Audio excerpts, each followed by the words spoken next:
confrères à bord du taxi de la mi-journée. Informations exclusives et coulisses de l'actualité tout azimut. Nos éditorialistes décryptent et commentent l'univers de l'actualité sans concession et sans langue de bois. Taxi Presse, tous les jours de 11h à 12h30 avec Irrigator. Taxi Presse. Madame, monsieur, bonjour à tous. Nous sommes très heureux de vous retrouver ce matin sur la radio Taxi FM Lomé. Taxi Presse, la messe de vendredi. C'est avec Abi Alpha Isotou, Fabrice Petchesi, Ferdinand Haïté, Loïc Lawson aussi qui va nous rejoindre ce matin. C'est avec eux que nous commenterons les grands sujets ayant marqué l'actualité cette semaine. C'est inévitable. Nous parlerons de la politique togolaise avec les prochaines discussions qui peinent à se dessiner, il faut le dire. Le gouvernement privilégie d'abord les consultations internes avec les partis politiques, une situation que la coalition des 14 partis politiques de l'opposition qualifie de manœuvre dilatoire pour saboter le dialogue. Cet avis n'est pas partagé naturellement par la majorité au pouvoir. Nous reviendrons sur le sujet. Il y a eu une semaine, on célébrait la journée mondiale de lutte contre la corruption. Nous souhaitons revenir sur le sujet et porter un regard sur l'état de la corruption au Togo. Selon le président de la haute autorité de lutte contre la corruption et les crimes assimilés, tout va très bien. La corruption n'est plus grande dans le pays. Quel est l'avis des journalistes sur le sujet? On y reviendra forcément. Taxi Presse. Retour en studio et juste d'abord une idée sur les journaux qui sont dans les kiosques ce vendredi. Il y a une bonne quinzaine de journaux ce matin. On en a parlé largement dans Taxi Presse. Retenez jusque dans les kiosques ce matin. Vous retrouvez, il y a le quotidien Liberté, le quotidien Forum de la semaine, le bi-hebdomadaire L'Alternative, le bi-hebdomadaire L'Union pour la Patrie, il y a l'hebdomadaire L'éveil de la Nation, le bimensuel Social Info, l'hebdomadaire Vérité des Peuples, la Voix du Peuple également, Vox Populi. Il y a le journal, le bimensuel L'Audience, l'hebdomadaire La Dépêche. Le Canard indépendant est aussi dans les kiosques ce matin. Vous trouverez chez vos marchands de journaux Togo Réveil, Libération. Voilà les journaux qui sont avec nous ce matin. Vous pouvez naturellement jeter également un coup d'œil sur les sites comme gapola.net ou togomedia24.com ou vous rabattre carrément sur le site de votre radio, radiotaxifm.com. Taxi Presse. Retour en studio avec mes confrères. On va saluer Abi Alpha Isotou. Bonjour Abi. Bonjour confrères, bonjour à tous ceux et celles qui nous écoutent à travers ton taxi. Merci de nous avoir rejoints dans le taxi. Et bon Juma à tous les frères musulmans. Parfait, c'est passé. Bonjour Fabrice Petchesi. Bonjour à toi et bonjour à tous les auditeurs. On sera tout à l'heure rejoint par Loïc Lawson également. Bonjour Ferdinand Haïté. Bonjour Eric et bonjour à tous les auditeurs. Et nous proposons de démarrer l'émission de ce matin avec la journée mondiale de lutte contre la corruption. Cette journée a été célébrée au niveau des Nations Unies le vendredi dernier ici à Lomé. Alors ce qui a retenu notre attention, c'est cette sortie du président Essoana Uyao, qui est le président donc, de la haute autorité de la prévention ou de prévention et de lutte contre la corruption et les infractions assimilées. Le confrère Fraternité relevait le sujet dans sa livraison de mercredi dernier. Et nous en avons parlé un petit peu dans Taxi Presse de mercredi avec des confrères. Et ce matin, nous relançons le sujet avec vous. Et puisque la déclaration a retenu un petit peu notre attention quand le président Uyao disait que la situation au Togo n'est pas aussi alarmante que ça du point de vue corruption. Il a soutenu sa réaction par rapport donc au progrès réalisé par le Togo pour être éligible au Millennium Challenge à compte. Il dit, je le cite, « Nous avons pu passer la maîtrise de la corruption. Les efforts faits ont été reconnus suffisants. Le Togo a réalisé 12 sur les 20 indicateurs, y compris la maîtrise de la corruption qui est comme une question éliminatoire. Les États-Unis ne sont pas n'importe qui. Quand ils disent que vous avez fait des efforts, tout le monde accepte. » C'est ce qu'il a déclaré en concluant que ce qui veut dire que le Togo n'est ni premier pays le plus propre, ni le premier pays le plus corrompu. nous luttons pour qu'ils progressent vers les pays les plus propres. Abi Alpha qui est un petit peu enrhumé ce matin. Alors, Fabrice, quelle est votre réaction quand vous écoutez le président de l'autorité, cette institution qui doit combattre la corruption, parler ainsi? Oui, bon, je crois qu'il est mieux placé pour avoir les éléments dont il faut pour apprécier la situation. Bon, je crois que ce qu'il dit est clair. Le Togo, ce n'est pas le pays le plus corrompu du monde. Ça ne veut pas dire qu'il n'y a pas de corruption au Togo, puisqu'il ajoute que ce n'est pas non plus le pays le plus propre au monde. Donc ça voudrait dire que s'il n'y avait pas la corruption, lui, par exemple, l'institution qu'il préside ne devrait pas exister. Oui. Et donc, ça voudrait dire que si ça a été créé, ça a été mis sur pied, c'est pour lutter contre le fléau. Maintenant, au niveau de la lutte, où est-ce qu'on en est? Bon, plusieurs éléments peuvent... Je crois qu'au niveau de la mise sur pied des institutions de lutte contre la corruption, je crois que sur ce point... souvent aussi les agences de notation également tiennent compte de cela, puisqu'il faut mettre sur pied des structures et maintenant enclencher le combat. Donc au niveau des structures, je crois qu'aujourd'hui le Togo dispose de beaucoup d'instruments pour lutter contre la corruption. Maintenant, là où se situe le vrai débat, est-ce que ces institutions arrivent à fonctionner comme il se doit? Et je crois que c'est à ce niveau réellement que se pose le problème. Et sinon, en ce qui concerne les instances, c'est comme on dit, bon, est-ce que vous êtes un pays démocratique? Quels sont les indicateurs qu'on regarde? Est-ce que les élections sont pluralistes, ceci ou cela, démocratique et tout cela? Ce sont les éléments-là. Mais maintenant, est-ce que dans la réalité, les élections sont transparentes ou pas? Ça, c'est un débat sur lequel les gens ne s'entendront jamais. Et donc, je crois qu'une chose est sûre, la corruption existe toujours au Togo. C'est pour cela que les institutions, les instruments sont mis sur pied pour la combattre. Mais à ce niveau, où est-ce qu'on en est par rapport à ce combat? Je crois que là-bas aussi, il doit y avoir débat pour dire qu'il y a dans certains secteurs où ça marche, ou dans d'autres secteurs où ça ne marche toujours pas. Oui, dans le secteur où ça marche, le confrère Flambeau des démocrates de sa livraison d'hier a évoqué la direction nationale de la direction générale de la documentation nationale. Cette boîte qui nous aide quand même en termes de l'établissement des passeports. Peut-être qu'on aura l'occasion de venir là-dessus avec Loïc Lossonde qui sera avec nous. Nous reviendrons naturellement sur le fonctionnement des institutions mises en place naturellement pour contribuer à freiner l'élan de la corruption. On nous a rappelé qu'elle est aussi vieille que le monde. Abi Alpha, sur l'état de la corruption au Togo. Oui, je crois bien que les textes existent et les institutions, les différentes instances qui doivent fonctionner en synergie de façon à ce que la corruption soit combattue. Tout ça, là, ça existe. Je ne sais pas si on n'a pas les meilleurs textes même. Maintenant, dans les faits, tu sais, quand on parle d'alternance dans un pays, on dit qu'il n'est pas bon qu'un système politique dure trop. Le premier aspect qui naît quand un régime dure trop, c'est la corruption qui s'installe quand un système politique prend trop de l'âge. Et vous êtes témoin comme moi que chez nous ici, ceux qui régentent le même système fait déjà 50 ans quand même. Et puis quand tu balais l'atmosphère économique et tu vois de sociétés d'État à autres, nous sommes aussi dans un pays où les sociétés tombent l'une après l'autre sans que les responsabilités soient situées. Je ne sais pas si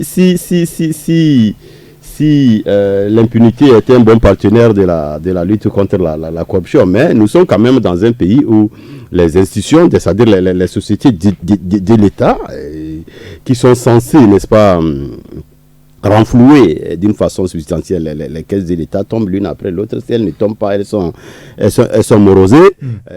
Quand je vois actuellement le port, si vous connaissez le port il y a 6 ou 7 ans, et le même port autonome de Lomé aujourd'hui, vous faites la différence, elle est criarde.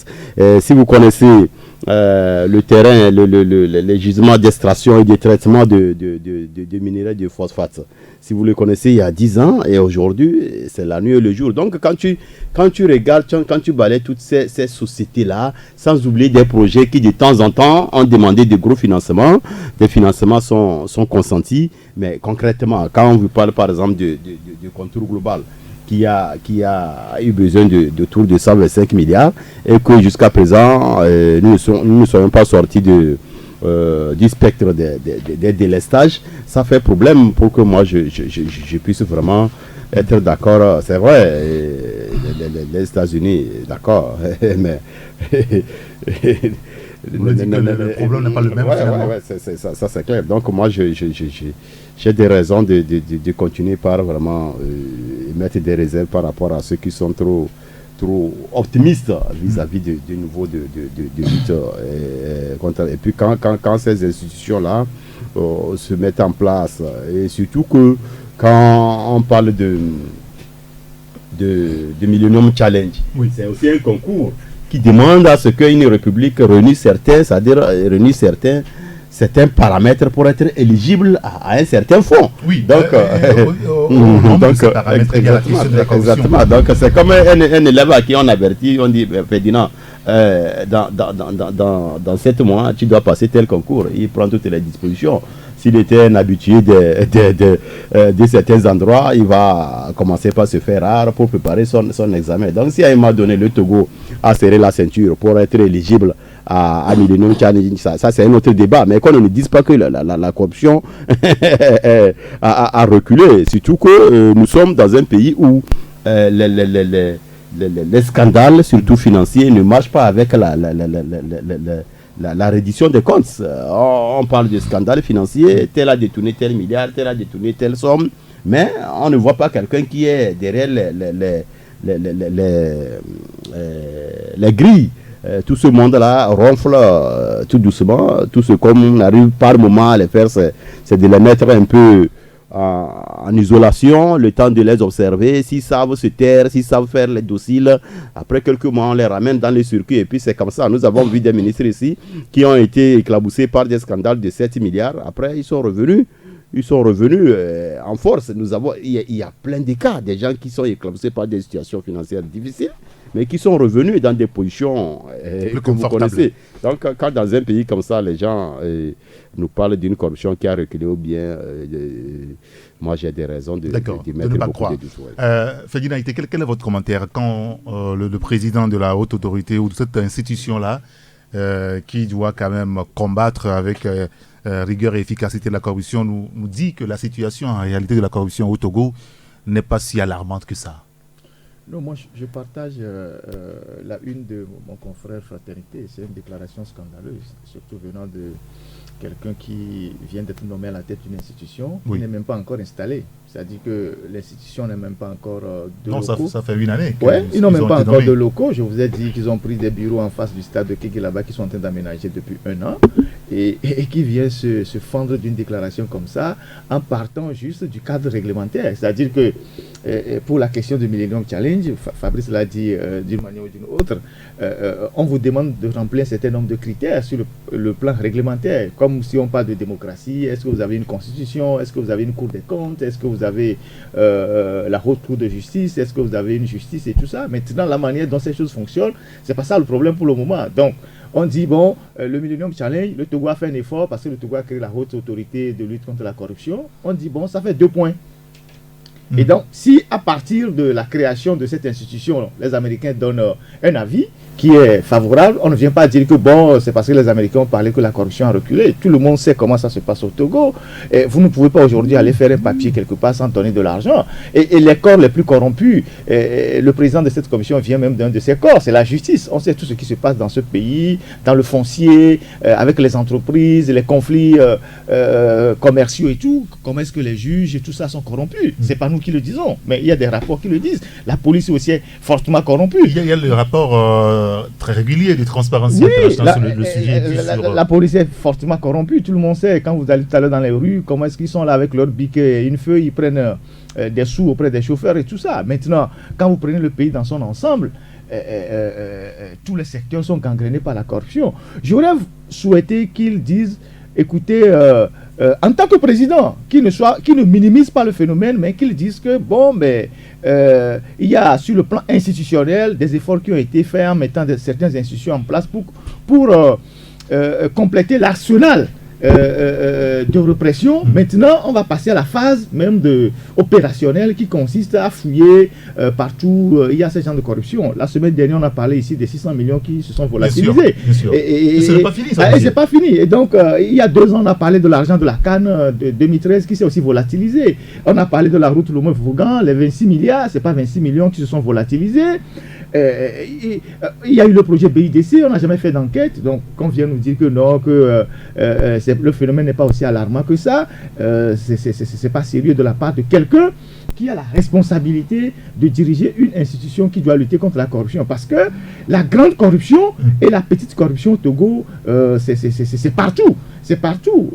Et les pauvres en font les frais, les riches aussi en font les frais. Vous ne pouvez pas aujourd'hui mener un projet au Togo ou être un homme d'affaires sans glisser de l'argent pour pouvoir avoir des documents. Ça veut dire que tout le monde est coupable en réalité. Mais à partir du moment où il n'y a pas de répression et que, je ne sais pas, c'est les habitudes pour pouvoir débloquer un certain nombre de situations, les gens sont bien obligés de le faire. Mais s'il y a une institution qui est là, qui reprime, parce que dans l'arsenal juridique, il y a quand même la justice, il y a l'inspection d'État, il y a l'inspection des finances aussi, il y a plein d'institutions normalement qui doivent travailler, mais personne ne fait rien. Et donc, de là, venir nous dire que non, que bon, c'est pas aussi alarmant, ce mot alarmant là n'a pas sa place dans sa déclaration. Ça, je le dis franchement. Peut-être que ça tombait de sa bouche, comme dit quelqu'un. Fabrice, en réalité, est-ce que souvent, quand on parle de la corruption, comme cela aujourd'hui, on a tendance à regarder ceux qui gouvernent le pays. Alors que la corruption, elle est rampante dans nos quartiers, dans nos maisons. Oui, justement, je crois que très souvent, quand on le dit, c'est vrai qu'on regarde tel ministre a fait ci, n'a pas été puni. Quand on parle de l'impunité, bon, elle ne s'étend pas à tous les domaines. Quand je prends par exemple l'OTR, on a vu quand même les redressements fiscaux qui ont été faits à certains opérateurs économiques dans ce pays. Donc là-bas, il n'y a pas cette sorte d'impunité.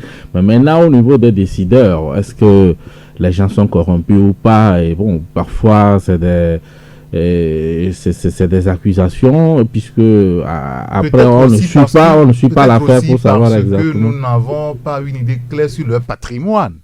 Oui, bon, généralement ça ne se décline pas forcément en fonction des moyens qu'ils ont, ou du moins de leur réalisation. Mais ce que je dis, c'est que très souvent, parce que pour les éléments qui contribuent à lutter contre la corruption également, c'est la presse indépendante et libre et indépendante. Et donc, puisque la presse a le courage de dénoncer, maintenant, quand elle dénonce, il faut qu'il y ait une suite dans ce qui a été fait. Ce qui fait qu'aujourd'hui, c'est vrai, il y a des gens qui sont habillés de corrompus, mais bon, dans le dossier, on ne sait pas exactement quelle est la part de corruption et tout cela, mais on sait tout simplement que bon, il y a eu cet argent qui a disparu ici, il y a des détournements, mais en ce qui concerne la corruption, elle existe, même dans les salles de classe, il y a aussi des enfants qui négocient des notes pour passer en classe supérieure, ça aussi c'est de la corruption. Bien sûr. Et donc, mais par exemple, quand on le prend, il est puni, mais ça ne fait pas grand bruit par rapport à un ministre où peut-être les gens sont convaincus qu'il a les mains trempées, mais qui est toujours resté à son poste et tout cela. Donc, l'impunité, oui, peut-être ça existe à un certain niveau, mais pas à 100%, parce qu'aujourd'hui, si vous blaguez avec l'OTR, vous allez le payer cash. Et puis, comme on le disait, il y a quand même aujourd'hui des références en matière de lutte contre la corruption. Et c'est pour ça que j'ai aimé le dossier qu'a fait notre ami de Flambeau des démocrates par rapport au service passeport. Tout le monde a fait l'expérience, c'est-à-dire que tu donnes ou pas, ton passeport va faire 2 semaines.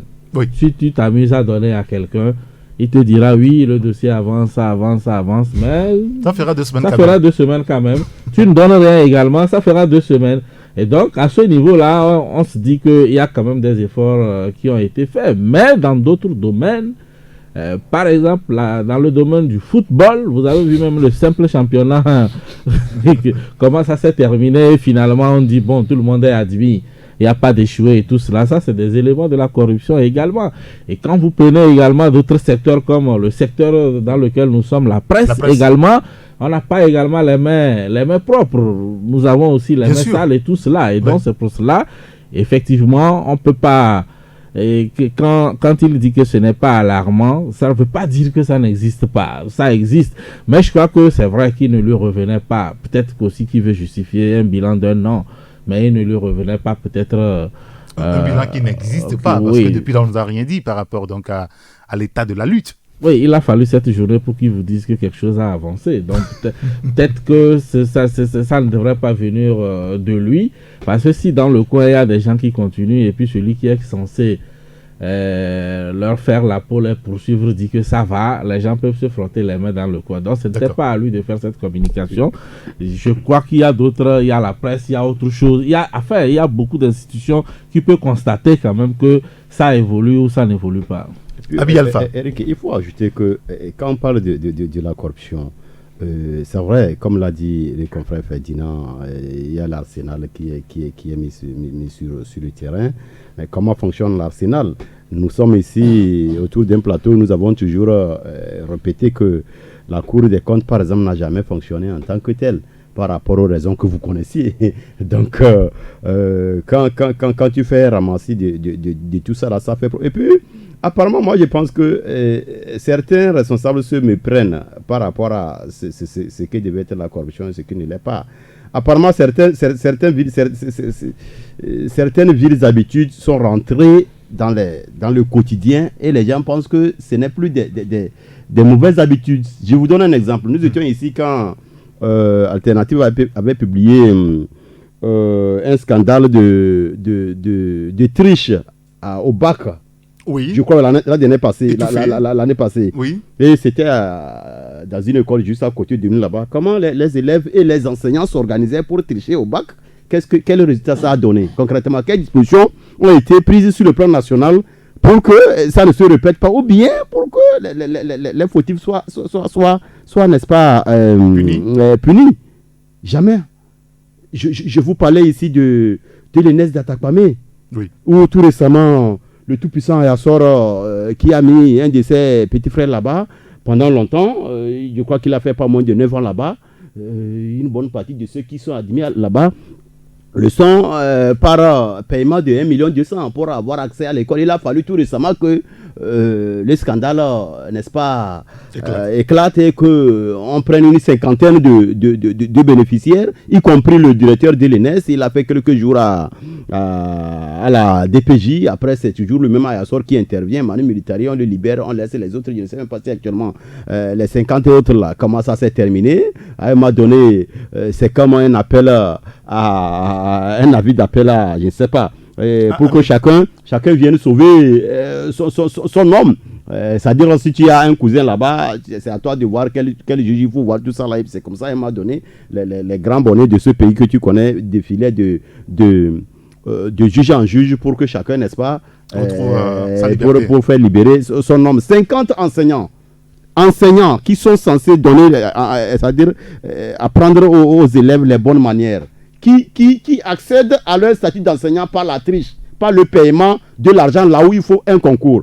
Mais vous allez nous dire que ça fait 4 ans ici, moi j'ai publié un dossier par rapport à la douane, puis avant l'arrivée de l'OTR. Vous vous rappelez? Oui. Vous vous rappelez? Je pense que, en tout cas, il faut vous situer avant l'arrivée de l'OTR, où les gens ont enlevé le disque dur du système Sidonia, qu'ils ont mis dans le charbon. Tout est grillé et ils ont replacé. Donc le Sidonia est là depuis longtemps, mais ça ne tourne pas. Ça permettait aux gens de faire la fraude fiscale pendant longtemps au port autonome de Lomé là-bas, en tout cas pour ce qui concerne la douane. Et c'est dans ces conditions que l'OTR est venu. C'est quand l'OTR est venu, il était question de redéployer, c'est ça leur terme technique, de redéployer les douaniers, les agents des services, que quelqu'un a vendu la mèche. Au fait, c'est comme ça. Il est aussi allé vendre la mèche pour être, n'est-ce pas, retenu parmi ceux qui devaient profiter de choses. Donc, et ce scandale-là a amené à prendre quelques personnes, quelques transitaires par ici, quelques douaniers. Ils ont fait juste, je crois, 1 ou 2 mois. Un d'entre eux même, un transitaire même, en est décédé là-bas. Et après, maintenant, c'est fini. Alors qu'à l'époque, il y avait les gros poissons qui étaient là, qui n'étaient pas inquiétés. Abili Bidamo qui gérait la douane à l'époque, il est allé se reposer. Actuellement, c'est lui qui gère un des ministères les plus influents de la République. Donc, quand tu regardes tout ça là et qu'on nous dise que la lutte contre la corruption, ça se porte bien, ça fait problème. D'accord, très bien. Ferdinand, alors au-delà de cette question de la lutte contre la corruption, il se pose également le problème de fonctionnement même de nos institutions. Oui, tout à fait. D'abord, les fruits même de la corruption, nous les vivons tous les jours dans les quartiers, et c'est l'enrichissement illicite. Et il faut voir ce que les gens réalisent dans les quartiers par rapport aux fonctions qu'ils ont. Et la dernière fois, quand moi j'ai suivi certaines personnes intervenir à la suite de cette journée de lutte contre la corruption, et puis je sais pas, il y a eu aussi un truc à l'OTR et que le directeur général de l'OTR parlait, évoquait le nom de Dieu.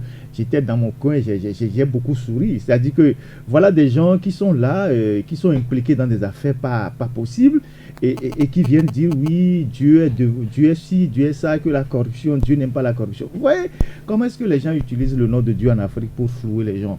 Et aujourd'hui, si je pense et je le crois, on a un pays où les renseignements travaillent beaucoup et les gens doivent avoir des dossiers sur tous ceux qui sont à la tête de ces institutions de l'État, les maisons qu'ils ont, ce qu'ils ont acquis à l'extérieur, dans la région. On sait comment est-ce que des gens au Togo s'organisent pour acheter des maisons à Accra, à Abidjan, tout ça, avec des prêtres. Non.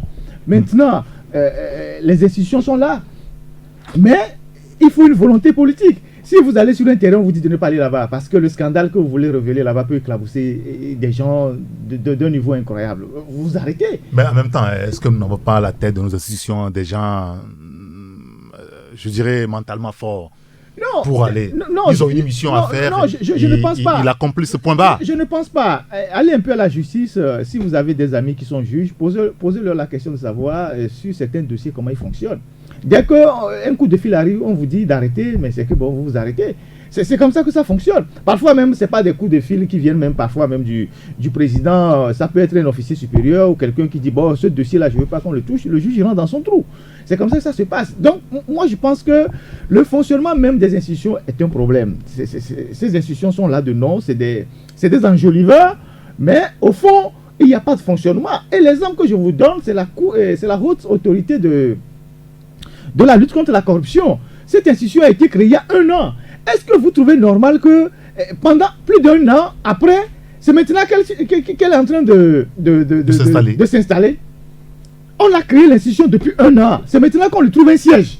Ça veut dire que depuis 1 an, il n'y a pas eu de siège, il n'y a pas eu d'ordinateur, il n'y a rien eu. C'est maintenant qu'on s'installe. Bon, c'est pas normal. C'est pas normal. Et on est là, il y a 2 institutions de l'État qui sont là, qui doivent normalement travailler, mais qui ne travaillent pas. Et quand nous parlons de la corruption, ça va au-delà. Tout ce qui rentre dans ce pays comme poubelle, en termes de nourriture, qui crée des scandales, comme ce qu'on vient de voir avec le communiqué du ministre de la Santé. Tout ça, c'est la corruption. C'est des gens qui sont à des endroits qui laissent passer des choses contre de l'argent. C'est de la corruption.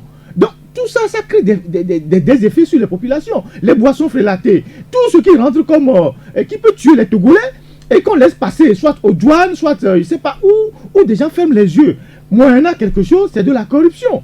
Et les trafics aujourd'hui des naissances un peu partout, c'est pour ça que on est très rigoureux au service des passeports. Et quand... Oui, là, on ne peut pas échapper à ça. Oui, parce que c'est un service de... le nom même en dit beaucoup, c'est la documentation. Donc c'est un service de renseignement. Donc quand vous arrivez là-bas et que bon, il y a un petit souci, on vous bloque. Donc tout ça aujourd'hui relève de la corruption. Donc je pense que il ne sert à rien de créer des institutions pour enjoliver le décor institutionnel du pays. Il y a le cas de la Cour des comptes. Il ne sert à rien de créer des choses pour enjoliver le décor institutionnel du pays.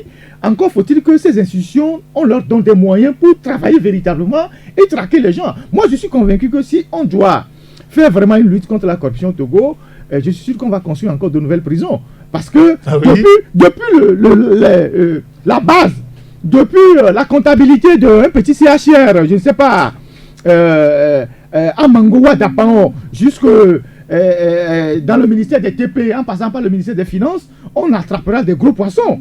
Parce que comment se font les commandes, comment se font les réceptions, les marchés, tout ça, on va attraper des gens. Donc, moi je pense que c'est pas... C'est un manque de volonté politique. Juste un aspect. Quand par exemple notre loi fondamentale, recommandant à ce que les autorités déclarent leurs biens. Ouais. Est-ce que c'est fait actuellement? Le chef de l'État a déclaré ses biens, ses ministres en ont fait. Ouais. Voilà, je vous dis ici toujours, je vous dis, mais pourquoi? Pourquoi alors là, pourquoi on doit avoir de très bonnes dispositions comme ça dans un texte fondamental qui ne sont pas appliquées, surtout par les premiers responsables?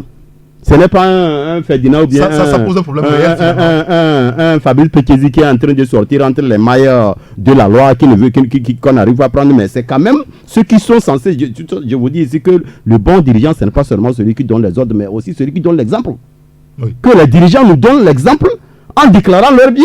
Parce que c'est par là que commence le combat contre la corruption. Est-ce qu'ils ont pu le faire? Dans les institutions de la République, dans les sociétés d'État, il n'y a que l'OTR qui est parvenu, c'est-à-dire sur la pointe des pieds quand même, actuellement, à obliger ces agents à déclarer leurs biens. Je ne sais pas si tous l'ont fait, mais quand même, pour ça, il faut tirer le chapeau à cette instance-là de l'OTR, qui est quand même, si elle arrive à asseoir cette habitude, ça fait déjà un pas. Ça veut dire que si aujourd'hui, au niveau de la douane et des impôts, tout le monde rentre dans la moule par rapport à la déclaration des biens. Demain, on peut étendre ça à Togocel et à d'autres. Voilà des habitudes qui commencent par contaminer positivement, du moins, les instances dirigeantes. Donc, ça fait problème. Pour terminer, oui, par rapport à choses dont tous les confrères ont beaucoup parlé, au service des passeports, mais ils ont dû vraiment traverser beaucoup de choses avant.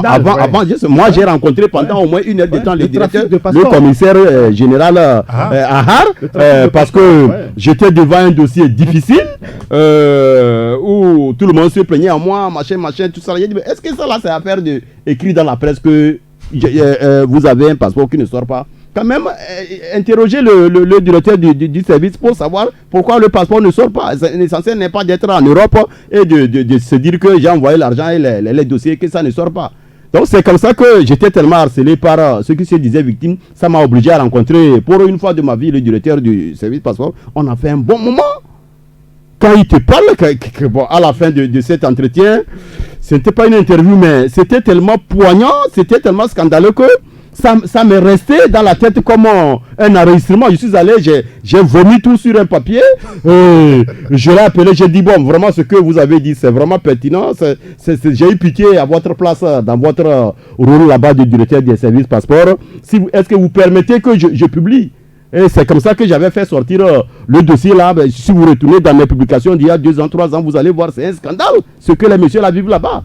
Quand on dit que les services passeports se portent bien, mais c'est juste parce qu'ils ont pu, n'est-ce pas, discipliner les gens, que tu es payé ou pas, comme dit chose, ça fait 2 semaines. Ce qui se passe là-bas, quand un Ibo veut aujourd'hui, un Ibo qui vient d'arriver il y a 3 jours, il veut le passeport aujourd'hui, il va l'avoir. Les moyens qu'il met, les gens qui sont prêts autour des services passeports pour l'aider à avoir son passeport, mais ce n'est pas le paradis que M. Ahar vit là-bas. Hein. Oui, en tout cas, actuellement, au niveau du service passeport, ils ont vraiment réussi à s'imposer, parce qu'il y a cette forme de démarcheurs un peu partout. Hein. À la justice, on les trouve. Ils sont bien habillés, en cravate, mais vous croirez même parfois que c'est monsieur le juge. Mais ça n'était rien. Même au service passeport, en temps, on les voyait, maintenant, ils ont disparu. Alors, je ne sais pas si vous voulez encore ajouter un mot là-dessus, si on va passer à un autre sujet. Non, on y va. Alors, la question de la corruption, à peu près aussi, mais l'alerte telle que donnée par le ministère de la Santé le week-end dernier, qui a fait réagir toute la presse par rapport donc au lait contaminé. Et plus généralement, nous sommes en fin d'année et sur le marché togolais, je suis sûr que sur le continent africain, personne n'y échappe, c'est des produits frelatés. Est-ce que ça ne pose pas un problème? Parce que le cas de ce lait contaminé, on a été réveillé par la France. C'est la France qui a réveillé nos dirigeants ici. Je me suis demandé si la France n'avait pas sorti cette information, est-ce que nos dirigeants allaient franchement savoir qu'il y a du mauvais lait dans nos rayons? Oui, je crois que ça vienne de la France ou pas, le mérite, c'est quand même d'avoir attiré l'attention des gens là-dessus, parce qu'on pourrait également se taire pour des raisons commerciales. Vous savez, au niveau des postes douaniers, ils sont là et juste, est-ce qu'il y a des enquêtes qui se font autour des produits qui entrent sur des laboratoires qui testent les choses avant que ça ne rentre sur le territoire? Il y a eu un scandale entre-temps de tilapia, hein, vous vous rappelez? Oui, c'est un peu cela. Je crois qu'il va falloir en arriver là, parce que bon, c'est vrai, parfois, nous serons également les premiers à dire, ah voilà, il y a trop de tracasseries, les conteneurs arrivent, on met trop de temps avant de les libérer et tout cela. Mais je crois que pour la vie des Togolais, il faut le faire, parce que une fois que c'est rentré, aujourd'hui, bon, tout le monde, on se demande, ce lait frelaté, c'est où il se trouve, comment il se présente. Bon, faut-il arrêter de consommer le lait et tout cela, et je crois que c'est un problème réel aujourd'hui, avec un problème de santé publique aussi. Un problème de santé publique, bien évidemment, puisqu'à un moment donné, on va en arriver à une épidémie, on ne comprendra pas réellement ce qui s'est passé. Mais je crois que les pays qui sont bien développés ont quand même cette possibilité-là de contrôler beaucoup. Prenez un pays comme l'Allemagne, n'importe quoi ne rentre pas sur le territoire allemand, par exemple. Mais est-ce qu'à notre niveau, on a déjà atteint ce stade-là? Mais je crois qu'il va falloir l'atteindre. On a des structures à l'université du Bénin, l'Esteba par exemple, où on peut aller faire des tests sur des produits qui entrent. Le problème, c'est que la corruption revient toujours là-bas. On peut également envoyer des échantillons qui sont bons, et puis après, on fait entrer autre chose. Je crois que ici, c'est une question citoyenne. Vous avez vu, lorsque parfois de ces scandales-là naissent en Europe, les histoires de vaches folles ou de grippe aviaire et tout cela, parfois ce n'est pas l'État qui vient abattre le bétail ou bien la volaille, hein, c'est-à-dire l'individu lui-même, le citoyen même, sait que son produit est un danger pour les autres et il décide de ne plus commercialiser ou de détruire. Mais ici, les gens pensent toujours à la perte qu'ils risquent d'avoir et aux bénéfices, et parfois on s'organise d'une manière ou d'une autre à faire faufiler des produits qui ne sont pas bons en sachant pertinemment que ce n'est pas bon. Mais maintenant aussi, la responsabilité, c'est au niveau de chaque individu. Hein. Quand je prends la question des boissons frelatées, bon... Il va en avoir pas mal encore. Hein. Il y en a. Vous allez, la bonne dame vous dit, bon, ça là, c'est pas bon, c'est 1500. Ah oui, carrément? Oui, mais elle vous le dit. Elle dit que ça là, bon, c'est pas du vrai, c'est 1500.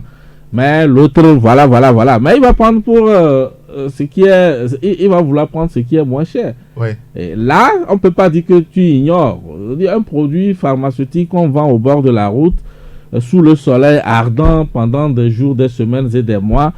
Quand tu vas l'acheter, on n'a pas besoin de te dire que tu es en train d'acheter. Maintenant, là où le bas blesse, c'est que les institutions qui sont censées être crédibles, par exemple, qu'on retrouve dans une pharmacie où toutes les garanties sont censées entourer la chose, on a de ces produits-là où vous allez dans un supermarché de renom où on s'arrange à infiltrer du whisky frelaté, c'est là où le bas blesse. Il semble que c'est là maintenant le problème se pose. Hein. Justement, puisque tout le monde fuit la rue, au moins dans la rue, la bonne dame sait qu'elle vend du mauvais.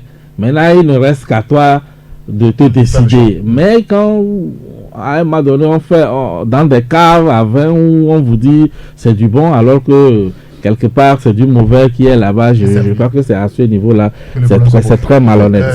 Ferdinand a été sur cette question. Non, moi je pense que c'est un peu partout hein, en Afrique aujourd'hui où vous avez des produits qui sont totalement frelatés. Nous sommes en fin d'année, au bord des routes avec les boissons. On va au Nigeria, au Ghana, même en Lomé ici, on tire les étiquettes au nom de Johnny Walker.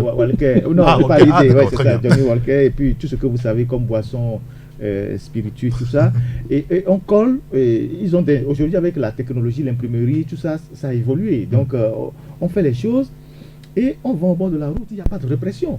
Quand vous prenez toutes nos rues là, vous voyez les boissons qui sont exposées au soleil, c'est des boissons totalement frelatées. Après, des gens se plaignent qu'ils ont des reins bloqués, ils ont des soucis, ils ont des cancers, ils ont des débuts de ci, de ça.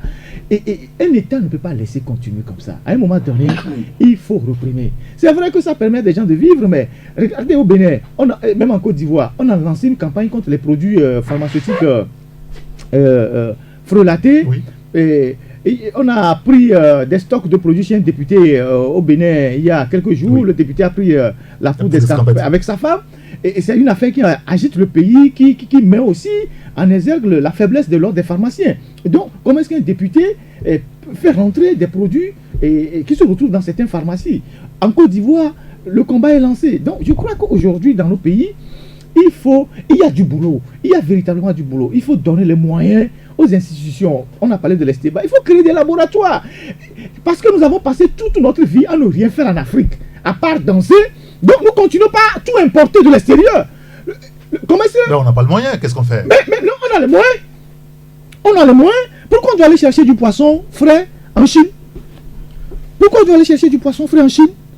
Pourquoi on doit aller chercher je sais pas, on doit aller chercher des spaghettis, je ne sais où. Du riz. Oui, du riz. Pourquoi on doit aller chercher du riz et du riz en Chine? Pourquoi alors que nous sommes indépendants depuis, je sais pas, 60 ans et qu'il y a des terres partout? Donc, nous sommes responsables de tout ça. Et donc, si nous devons aller chercher, faisons en sorte que ce que nous cherchons soit aussi quelque chose de qualité. Et que nous ayons des barrières douanières, des cordons sanitaires, pour que n'importe quoi nous rentre dans notre pays. Regardez, aujourd'hui, toutes les usines aux États-Unis et en Europe ont délocalisé en Chine. Mais ils vont, les Américains comme les Européens, ils vont en Chine contrôler la qualité en amont, avant que le produit ne rentre chez eux. Et même ceux qui travaillent dans ces... Oui. Et si aujourd'hui on a eu cette affaire de lait contaminé qui a créé un scandale, c'est parce que la France est un pays d'abord démocratique, avec une société civile organisée. Si ce truc éclate en Chine, personne ne sera au courant. Oui, vous avez parlé de société civile. Oui, personne ne sera au courant parce qu'aucun média chinois n'en parlerait pour que ça ait des effets en Afrique. Donc, quand vous voyez comment ça se passe chez nous aujourd'hui en Afrique, nous sommes devenus des consommateurs de tout et n'importe quoi. Et nous en mourons tous les jours. Nous en mourons tous les jours parce que nous avons refusé de travailler. Tout ce que nous savons faire, on n'investit pas dans la recherche, on n'investit pas dans l'agriculture suffisamment, on n'investit dans rien. On consomme toutes les boissons qui arrivent, on est dedans. Dès qu'on lance une marque de boisson aujourd'hui, vous verrez les Africains dans les bars, commencez pas à en consommer. Moi, j'ai vu des Béninois qui sont venus ici demander à la brasserie de leur fabriquer pisse en canette. Vous savez qu'il y a maintenant des pisses en canette. Oui, bien sûr. C'est des Béninois qui sont venus demander ça. De leur fabriquer parce que bon, ils en avaient marre de prendre les bouteilles tout le temps pour envoyer à Cotonou pour tout ce qui concerne leur funérailles et tout. Ils sont venus demander la brasserie à fabriquer ça. Ce sont les Béninois qui ont fait la demande. C'est eux, parce que c'est les Béninois qui sont les champions dans l'achat des canettes. Oui. Oui, vous savez que quand ils viennent ici avec leur voiture, toutes les voitures, le bas de leur voiture, c'est les canettes qui sont dedans. Ils viennent avec du boudin et en repartant, ils mettent les trucs de canettes sur les voitures. Et quand vous allez au Bénin, dans les funérailles, les fêtes, il n'y a que la bière togolaise. Et donc, ils ont voulu qu'on leur fabrique des pisses en canettes. Et la brasserie a fait ça, mais la brasserie ne vend pas ça dans nos sous territoire. Oui. Vous n'allez pas voir dans les bars, on vend les pisses en canette, mais la brasserie fait ça depuis. Et donc, nous, les Africains, on est champions dans ça.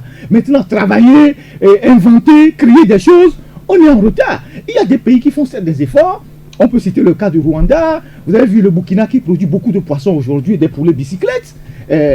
Pour la consommation locale, mais nous, on continue d'importer tout. Et donc, vous ne soyez pas étonnés que des gens meurent parce qu'ils ont consommé tel poulet, ils ont pris des cubes, ils ont pris ceci, ils ont pris ça. Il faut interdire tout ça à un moment donné et obliger les Togolais à faire une production locale. Oui, bien sûr, mais la production locale, parfois, c'est extrêmement cher. Le riz, par exemple, produit localement. Non, il y a du riz qu'on produit aujourd'hui. Oui, mais qui n'a pas dont le prix ne dépasse pas trop le prix de ce qu'on fait venir de la Thaïlande. Le problème, c'est quoi? C'est que les gens disent, je veux manger du riz parfumé. Je ne sais pas c'est quel parfum, je ne sais pas quelle marque de parfum on met dedans. Et donc, ce complexe fait que bon, les gens, quand ils vont dans la boutique, ils regardent, bon, ça c'est thaïlandais, je prends, ça c'est togolais, bon, je laisse de côté. Il y a aussi la communication, la publicité autour de ces produits-là, qui fait que, bon, on vous dit c'est le meilleur. Il y avait une campagne en temps, consommer produits togolais. Bon. Ça fait un moment. Et puis il y a un phénomène aujourd'hui, je finis, un phénomène aujourd'hui très dangereux qui se développe dans nos pays et qui pousse, c'est vrai que c'est le développement du monde qui entraîne tout ça, mais qui pousse nos soeurs, nos frères à ne plus manger à la maison. C'est l'histoire des fast-foods. Et c'est ce qu'on appelle dans les pays développés la malbouffe. Oui, parce que ça crée des maladies. Aujourd'hui, dans tous les coins, vous voyez des fast-foods qui se développent. Et puis bon, vous avez des gens qui vous disent, moi je ne vais pas manger ce soir, on va dans la boutique à côté parce qu'il y a fast-food, il y a je ne sais pas quoi. Eux-mêmes, ils décrivent les mets, tout ça. Et tout ça fait qu'aujourd'hui, on a des maladies. Quand vous allez dans les hôpitaux, vous voyez les nutritionnistes, ils vous disent les maladies qu'on développe à partir de ce que nous mangeons. Mais les nutritionnistes ne disent rien en amont. On ne nous avertit pas sur des choses à ne pas associer. Ça pose le problème de la communication dont Fabrice. Oui, mais ce qu'il ne faut pas associer. Mais Abi Alpha, quand on est si on est à ce niveau encore aujourd'hui, est-ce que ce n'est pas parce que aussi notre société civile passe son temps à parler de la politique, des choses qui touchent directement aussi les populations? La politique, oui, mais bon, enfin. Pour terminer, par là, on va commencer le confrère Ferdinand. Il faut que je dise que un chercheur a toujours conclu comme quoi l'homme creuse sa tombe avec ses dents.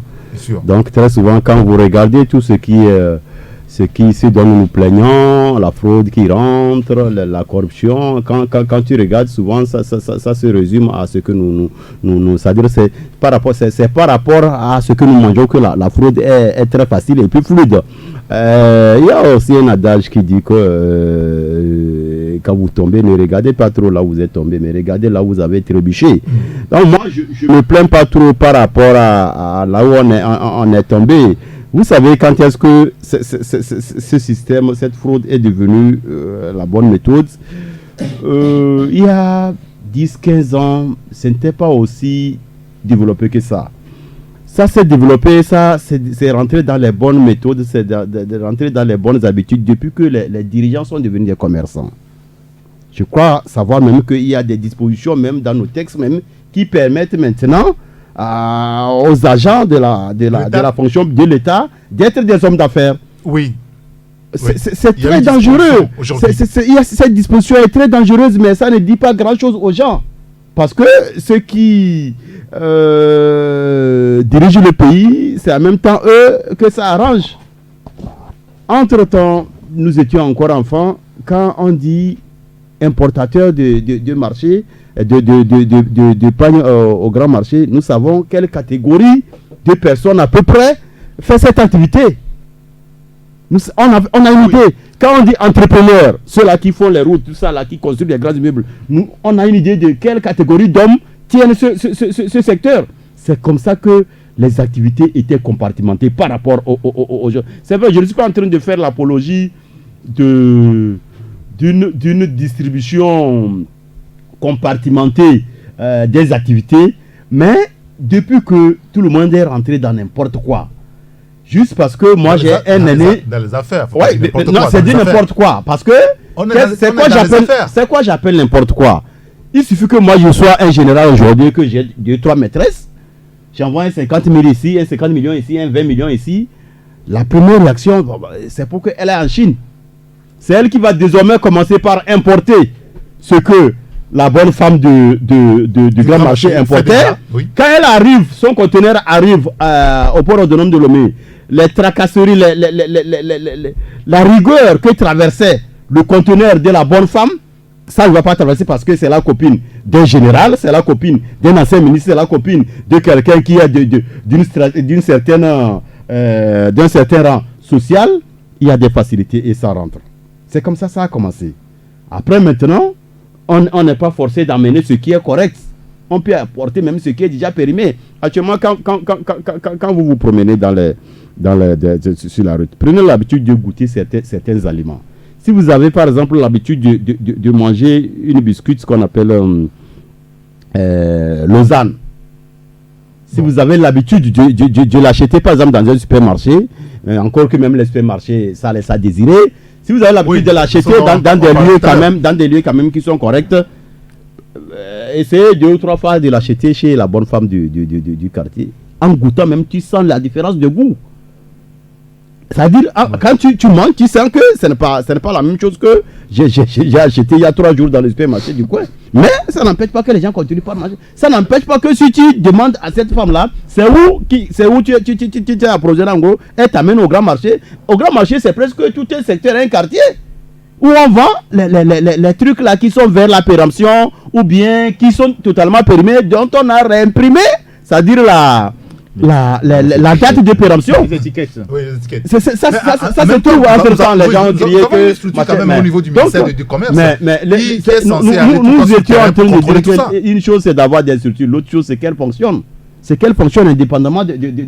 Je dis tout ce qui importe le foie actuellement, allant des produits congelés, aux produits de l'alimentation générale là, Oui. si ce n'est pas la femme d'un officier, si ce n'est pas quelqu'un qui est recommandé par un monsieur d'un certain niveau, oui. c'est les gens de cette classe-là.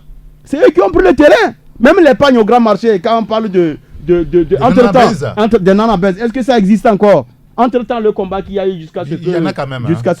Mais ça existe, mais ils ont perdu la main. Parce qu'il y a des... Et puis le danger, tu sais, c'est pourquoi tout le temps, moi je dis, tout le temps quand je fais mes titres, nous revenons sur un aspect, l'impossible miracle de ce système. Parce qu'ils ont ouvert la vanne à la racine de la fraude. La fraude s'est déjà installée. Elle s'est déjà installée en amont. C'est difficile de la combattre en aval. Quand c'est moi, ma femme, moi je suis ministre, c'est ma femme qui importe les plus mauvais des conteneurs au grand marché. Quand c'est la cousine de Ferdinand qui est censée être celui qui réprime à l'entrée, c'est sa cousine qui importe le produit congelé de mauvaise qualité, mais souffrez que ce produit-là... Et puis, je crois que c'est très facile de penser qu'on peut guérir ces maux-là aussi longtemps que l'autorité ne se remet pas en cause. Aussi longtemps que l'autorité est en même temps le businessman.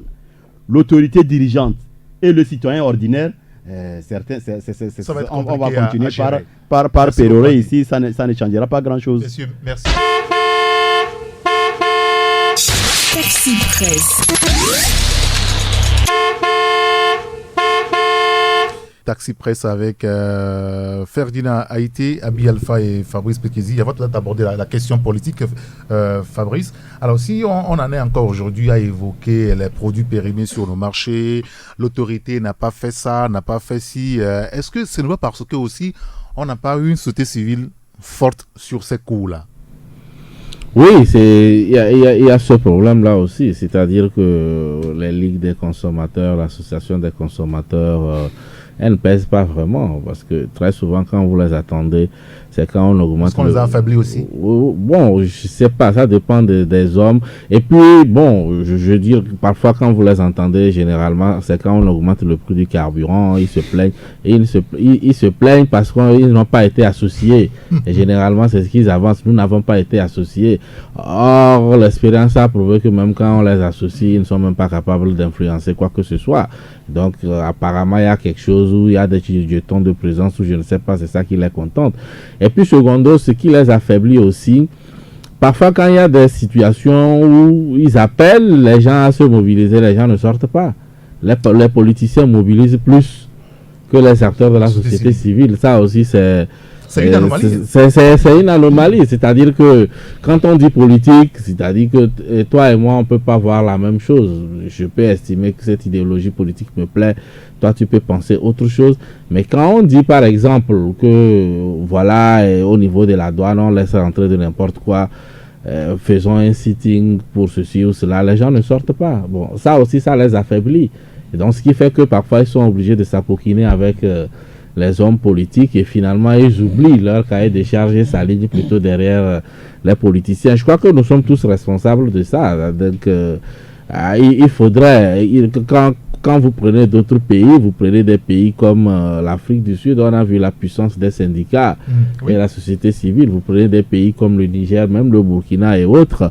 Et les syndicats, ou du moins les associations de la société civile ont une force de frappe terrible et le gouvernement les respecte. C'est-à-dire quand ils haussent le ton, on sait qu'il y a quelque chose qui va se passer. Mais au niveau du Togo, malheureusement, moi je ne leur jette pas à eux. Ou alors les gens qui les incarnent, peut-être manquent de poigne, on ne leur fait pas confiance. Et tout ça aussi, il y a ça. Parce qu'on a compris aussi qu'il y a beaucoup qui utilisent ça.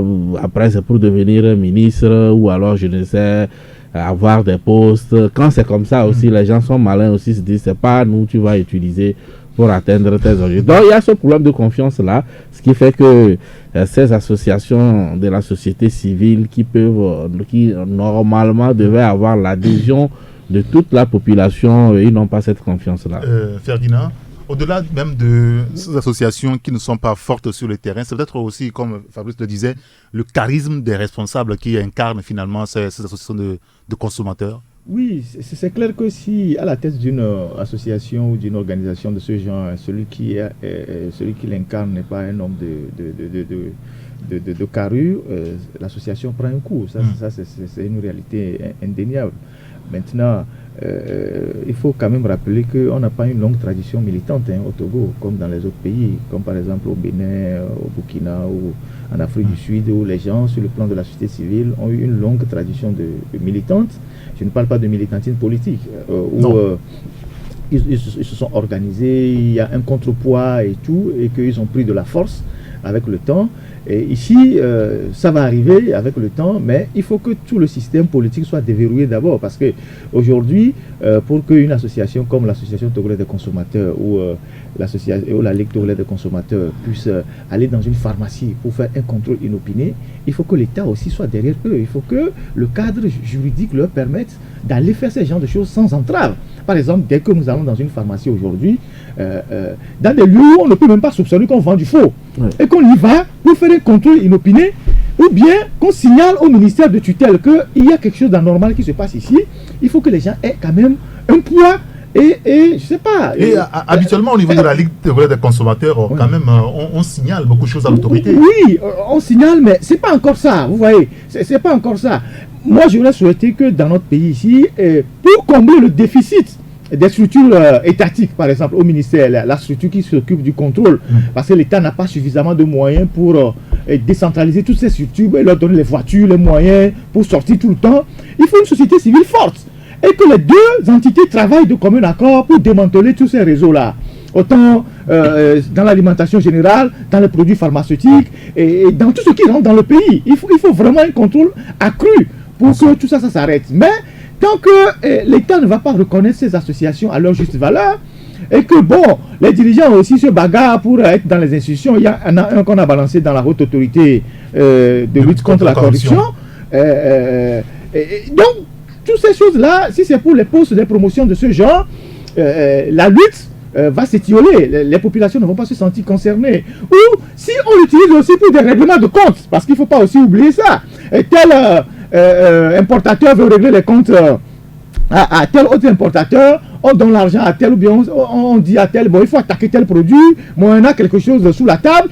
Et si vous faites ça, vous perdez votre crédibilité. Et donc, moi, je pense que aussi, la presse aussi doit jouer son rôle. Et nous le jouons bien. Parce que la presse ne cesse de dénoncer des scandales. Par exemple, que ce soit nous, Fabrice, Abi ou Loïc, ou tous les confrères, les gens ne cessent tous les jours de dénoncer des choses. Mais il revient maintenant à l'autorité de regarder. Parce que tout parle de la dénonciation.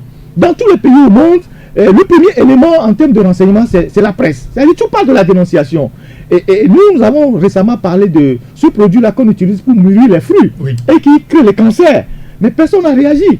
Quand vous allez sur le marché aujourd'hui, tous les fruits que les gens consomment, la plupart des fruits sont forcés à être mûris par ce produit qui crée du cancer. On a même donné la parole à un médecin qui a donné tous les dangers. Et quand vous prenez certains fruits aujourd'hui, ça n'a pas de goût. On force le fruit à mûrir, surtout les bananes plantées, tout ça, ce que les gens mangent, et personne ne dit rien. Mais on doit voir, on doit traquer ces gens-là. Et quand vous allez au marché, les femmes vous le disent, comment est-ce qu'elles font pour mûrir les fruits. Et donc aujourd'hui, ça devient un business, parce que celui qui produit aussi dans son champ, la papaye solo ou la banane, rapidement, il enlève pour venir vendre, il donne aux femmes. Il n'attend pas la maturité du produit. Il coupe, il donne aux femmes, les femmes viennent conserver ça, elles font nourrir ça par le carbure et les gens consomment. Il y a des maladies. Donc, c'est une prise de conscience généralisée qu'il faut avoir pour arrêter ce phénomène. Je crois que je vais juste donner un exemple. Le plus grand scandale en termes de sur le terrain de la consommation qui a été tout récemment révélé ici, je crois que c'était dans les produits pétroliers. Et c'était révélé par Public Eye, une ONG SUS. Ah oui, vous vous rappelez? On en a parlé, bien sûr. Vous vous rappelez? Quand 5 mois avant ce scandale, quand je donnais cette information sur votre radio, la précédente, les gens pensaient que j'étais trop audacieux, machin. Mais c'était ça qu'une ONG est venue publier. Nous sommes dans un pays où 3 pays se décident, les pays de la zone ARA, Amsterdam, Rotterdam et Anvers. Différents bateaux partent de ces 3 pays, ça vient accoster à 15 km de nos eaux ici.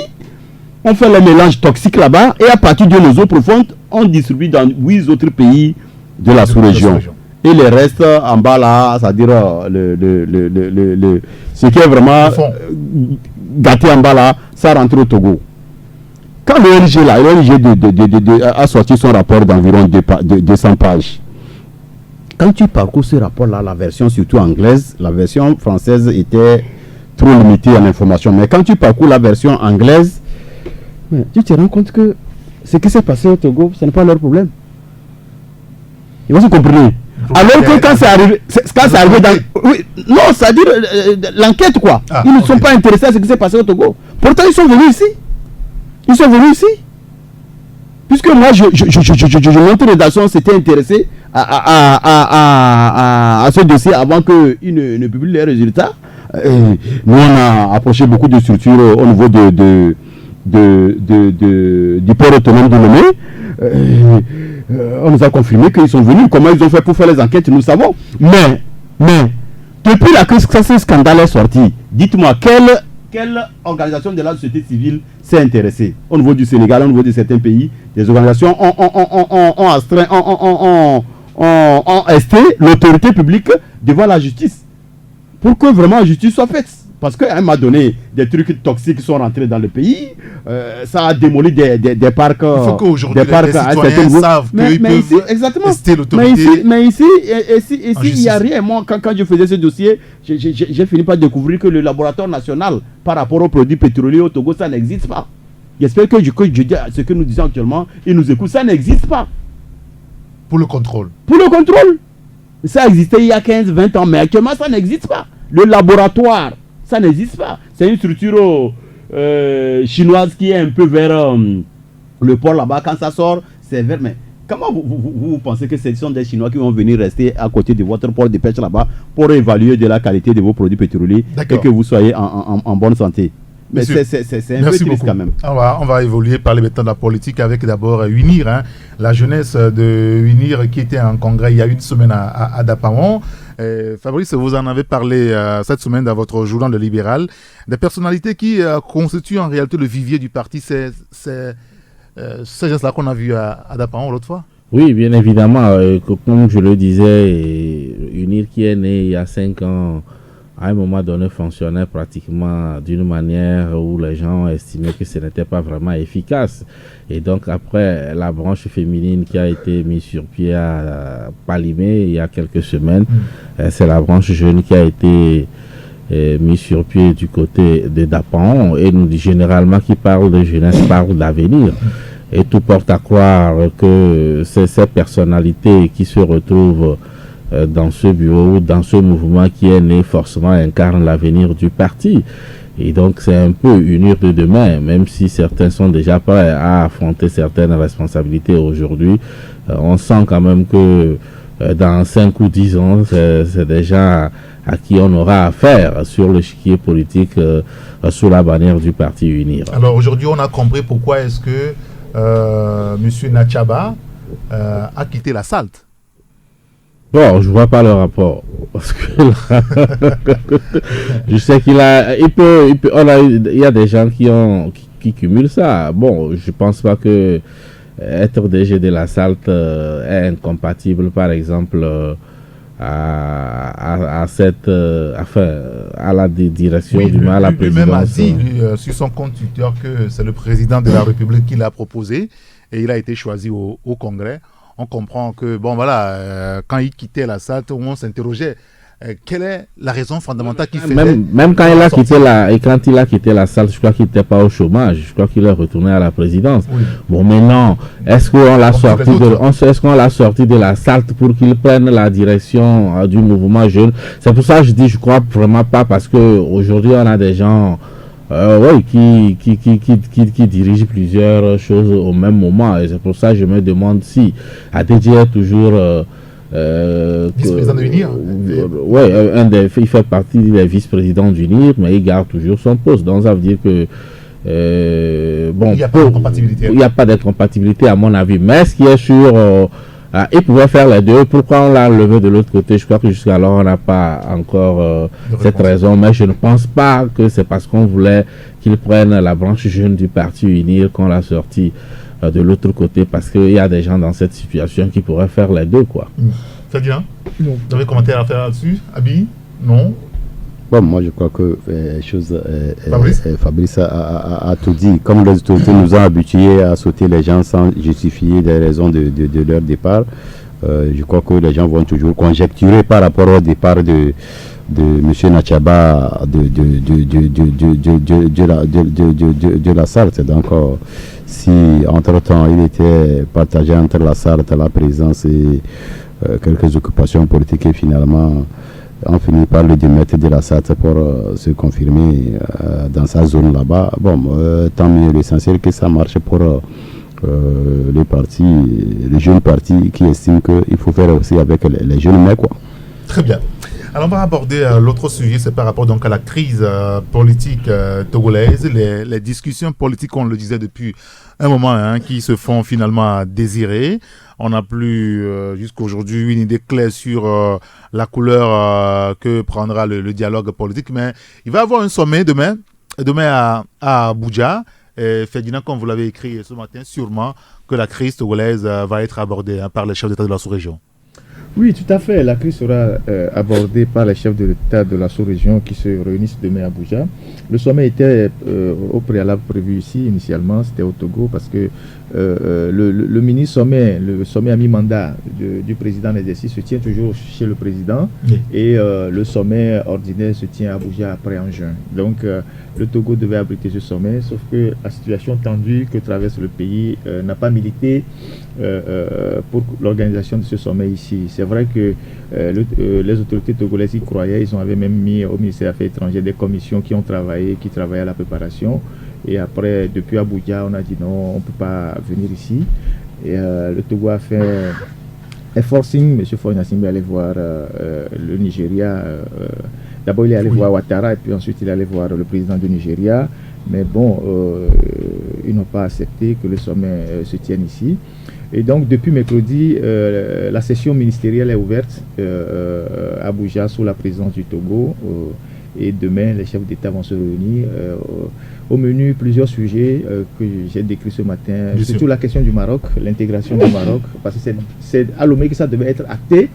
Et maintenant, ça doit se faire à Abuja. Il y a dans les milieux des opérateurs économiques en Afrique de l'Ouest des gens qui sont très inquiets. Il y a eu une réunion des opérateurs économiques du Nigeria, des hommes d'affaires, qui craignent l'invasion du Maroc. Et puis hier, il y a eu une tribune que le jeune béninois économiste Yabi, qui a créé la plateforme Think Tank, a sorti dans Jeune Afrique, dans lequel il disait quels seront les critères de convergence avec le Maroc, parce que en Afrique, par exemple, de l'Ouest, par exemple, il y a plusieurs critères de convergence. C'est des États, la plupart, soit laïques, soit ce n'est pas des royaumes. Le Maroc est un royaume. Est-ce qu'on va modifier un certain nombre de traités ou de principes de l'Union africaine pour l'adapter au Maroc, ou bien le Maroc va rentrer tout en gardant un statut particulier, parce qu'il y a beaucoup de choses qui sont en Afrique de l'Ouest. Il y a une convergence de certaines choses dans la CEDEAO dont on va sauter peut-être les verrous pour permettre au Maroc d'être dedans, ou l'imposer au Maroc, et ça va être un problème pour le Maroc. Et donc il a sorti une très bonne tribune que j'ai lue hier dans Jeune Afrique. Et donc la question du Libéria, le deuxième tour de la présidentielle qui cristallise les tensions là-bas va être aussi débattu. Et puis il y a des postes à pourvoir au niveau de la CEDEAO, plusieurs postes. Il faut aussi débattre ça, repartir les postes pour qu'il n'y ait pas de problème. Voilà. Et ensuite le problème togolais qui va aussi être débattu parce que les chefs d'État s'impatientent un peu du statu quo ici, parce qu'il y a eu plusieurs approches pour que le problème togolais puisse évoluer. Et donc c'est la première fois quand même dans l'histoire de la CEDEAO que le chef d'État en exercice est sous pression de ses collègues. Normalement, le chef d'État en exercice a toute la latitude de mener son mandat. On voit bien que, aujourd'hui, Faure, il est le président en exercice, mais sa marge de manœuvre est très limitée. En tout cas, le confrère, la dépêche dans les kiosques ce matin disait même que les médiateurs dans la crise togolaise sont introuvables. Vous savez qu'Alpha Condé aussi a des problèmes chez lui en Guinée. Il vient même de fermer 4 médias. Hier, il a fermé 4 médias guinéens. Oui, ça il l'avait annoncé. Hein. Oui, bien sûr. Et là, nous étions dans la salle, nous étions à Conakry. Quand il est arrivé, il parlait à la presse francophone en des termes vraiment. Et à la fin, j'ai touché certains confrères à qui je disais, mais on est heureux chez nous, hein, parce que quand vous entendez ce que le monsieur disait, il y avait même les gens, je crois que c'est le secrétaire général de Reporters sans frontières qui était dans la salle, à qui disait que lui n'a pas peur, que lui va fermer, que aucun média ne remplit les conditions au niveau de la Guinée, et depuis là ils ne font rien, lui il va fermer. Et il dit même que bon, quand lui était opposant en prison, les médias ont fait pour lui, à sa sortie, il a dit merci à qui de droit. Mais bon, c'est pas une raison. Mais ce n'est pas une redevable à qui que ce soit. Donc ça se sentait. Bon, aujourd'hui, c'est pour comprendre, il faut que chaque pays ou bien les citoyens togolais comprennent qu'en fait les problèmes, même ceux qui viennent tenter de jouer au médiateur ou régler les problèmes togolais, ils en ont également. Et la preuve, il y a eu des moments où aussi notre chef d'État a été sollicité pour aller dans la crise ivoirienne, au Burkina Faso et tout cela. Donc, bon, c'est pour cela, on dit qu'au finish, en réalité, s'il y a vraiment solution, ces solutions-là ne viendront que de vous, puisque c'est vous qui décidez finalement de ce que vous voulez faire. Les autres peuvent jouer au médiateur, mais la grande décision vous revient. Et sur ce sommet de la CEDEAO, effectivement, même la question togolaise risque d'être... ils vont en parler, mais ça va être vraiment des sujets... je sais pas, dans les divers, parce que la question du Maroc risque beaucoup, parce que selon certaines informations, il y a des pays qui disent le Maroc entre, je sors. Il y a, cette menace-là dans la sous-région. Dans la sous-région. Le Nigeria, le grand Nigeria. Le Maroc rentre, je sors. Or, on sait que c'est un peu le poumon quand même de la CEDEAO ici, et tout cela et autres. Oui, puisque finalement, cet entrée du Maroc, c'est des enjeux économiques. Il n'y a rien d'autre. Qu'est-ce qui milite finalement pour le Maroc? Oui, bon, c'est des lobbies. Et vous allez voir aujourd'hui, même quand vous prenez les bourses marocaines, tous les pays courent derrière, le Togo aussi. Mais ces deux blocs, il y a les pays, dans la tribune que j'ai lue hier, on estime que c'est l'œuvre des pays francophones et les anglophones sont contre. Oui, bien évidemment, quand je parle des bourses marocaines, rien n'est gratuit. Avec Ouattara en tête. Rien n'est gratuit dans ce monde, il faut que les gens le sachent. Et aujourd'hui, en fait, c'est la même chose. À un moment donné, la France donnait la bourse aux pays africains, et quand on est allé étudier là-bas, les gens sont revenus, qu'est-ce qu'ils font? Et le Maroc aujourd'hui fonctionne un peu comme un pays colonisateur entre griffes également, qui est en train de former une élite à sa manière. Et parce que ces bourses-là que nous prenons gratuitement, nous envoyons nos étudiants là-bas, ils étudient, ils sont moulés un peu dans le concept marocain, et quand ils reviennent ici, ils seront déversés un peu dans l'administration, un peu partout, et forcément il y a un intérêt, il y a un avantage derrière. Et donc les pays aujourd'hui qui tiennent plus ou moins, voient ça venir. Certains peut-être se taisent parce qu'il y a quelques petits intérêts, mais c'est que la monarchie est en train d'envahir, puisque ça va être difficile d'expliquer à un élève que la CEDEAO c'est pour les pays de l'Afrique de l'Ouest. Il vous demandera, bon, et qu'est-ce que le Maroc cherche là-dedans? Bon. C'est comme un jour dans l'Union africaine, un pays arabe peut aussi dire, par exemple, nous voulons entrer dans l'Union africaine. Bon, c'est un peu cela, quoi. Les enjeux sont plus économiques et les gens ne se laissent pas faire. Ou que l'Espagne nous dise qu'elle est un peu proche de la Tunisie, donc elle fait partie de l'Afrique. Bon, ça, c'est nos débats.